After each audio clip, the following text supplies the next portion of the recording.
কলা কিনবেন? হ্যাঁ, কলা যখন চাষ করেছি ওই কলা তো বেচতে হবে, তা কত করে দেবেন?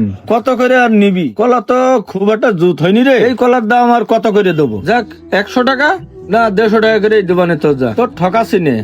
হ্যাঁ, কি করছেন ব্যাপারী সাহেব? এই 150 টাকা করে কলার খান্দি বেচলি আমার তো সব লস হয়ে যাবে না। না না, এই দামে আমি কলা বেচবেন না। আমার এই দামে কলা বেচলি পুঁজিও উঠবেন না। এই শোন, কলা বেচে দে, খবর তো রাখিস নে। ঝড়ে সব ভেঙে গেলি তখন সব শেষ হয়ে যাবে না। আর সামনে তো তোর ঝড় আসছে, এইসব খবর তো তুই রাখিস নে। তোর ভালোর জন্যই আমি তোর কথাগুলো বলতেছি। শোন করিম, যা দিচ্ছি এইটাই রাখ। ঝড়ে ক্ষতি হয়ে গেলি কিন্তু কিছুই পাবি না, সব শেষ হয়ে যাবে। তার থেকে যে দাম কইছে ওটাই দিবি কিনা চিন্তা ভাবনা করে দেখ। এমন বাজারে কলার চাহিদা নেই, বেচা কিনাও হচ্ছে না। তারপরেও দেখতে আসলাম তোর বাগানটা, ভাবলাম তোর একটু উপকার করা যায় কিনা। এখন দেখ, বাদ বাকি তোর মত। ব্যাপারী সাহেব তো ঠিকই করছে, গত 2টা বছর ঝড়ে কলা গাছগুলো সব ভাঙিয়ে গেছে।